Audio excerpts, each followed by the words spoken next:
redeeming feature, and the biggest feature, is the public are not stupid. Back in 2007, Greg Mansell from St Leonard's wrote a letter to the paper which said, "Worried about a voter backlash, Mr Yemmer?" That was when Morris was the Prime Premier and rejected the use of recycled water. Greg Mansell said, "Then note that I'll only vote for a party which promises to seriously investigate recycling our water and make a decision based solely on scientific and economic evidence." Another, Lisa Twaddell from Willoughby, said, "Why do so many people fail to notice that all water is recycled? Whether through nature or a recycling plant, we could all be drinking Napoleon's recycled sewage at any moment." Or as Hugh Rose of Nimitabella, where Angus Taylor comes from, wrote, "The water we drink could have been poured from one of the goatskin bags of Socrates. It could have drowned the gunner's mate on the Revenge. Indeed, it could have flushed the bidet of Simone de Beauvoir."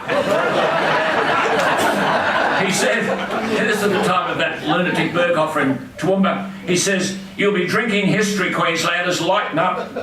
The Australian newspaper got it right, but this is how far out of step we are. When it editorialised on December the 26th, 2006, 12 years ago, Australian newspaper, the real picture on Australia's water shortage is now clear. It has little to do with changing weather patterns or the drought. In short, state governments have spent decades avoiding their responsibility to invest in water security.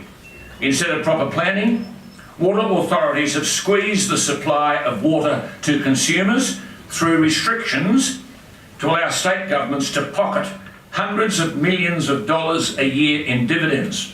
The editorial went on. The monopoly position enjoyed by water utilities has allowed state governments to get away with it. Consumers have been banned from washing their cars and are now forced to water their gardens by bucket on selected days. In some major cities, have been denied the choice to pay for the water they want, to use it to preserve their lifestyle. It went on, as a result, per capita water consumption has been squeezed to the same level as 5 decades ago. Much of the water use reduction has been justified by the glib, water-wise mantra of environmental responsibility. But in truth, the figures show it has more to do with state government greed. It went on. Water recycling technology has been available and widely used around the world for decades.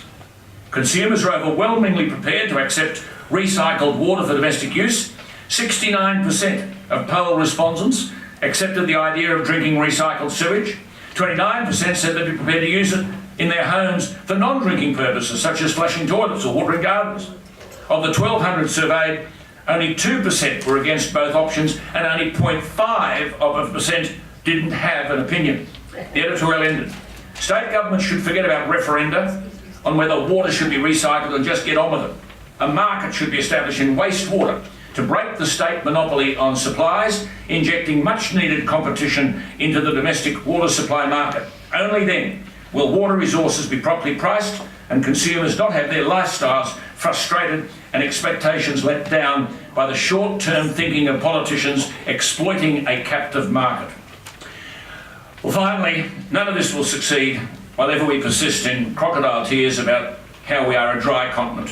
We're anything but. Plenty of water. We just lack the guts to harvest it, recycle it, take it from where it is to where it's needed. And by the way, you would expect me to offer a postscript. You'll be fascinated. Prime Minister John Howard, I might take little credit here. This was at the time when the member for Wentworth was causing all sorts of problems in the Howard government, releasing economic policy that someone else had written for him, and driving Costello, the very, very fine treasurer, insane. I remember having a conversation with Prime Minister Howard, and he said, "What are we going to do with this person?" I said, "I've got a good idea," because I was going on with this water stuff. "Make him the Minister for Water." So he did. Made him the Minister for Water. What did he achieve? Nothing. Pardon? Nothing. I can't hear you. Nothing. Correct. Nothing. Then he was Minister for the NBN. Okay? What did he achieve? A growth in waste and a telecommunications nightmare. So the question for us is there a leader who can grasp reality?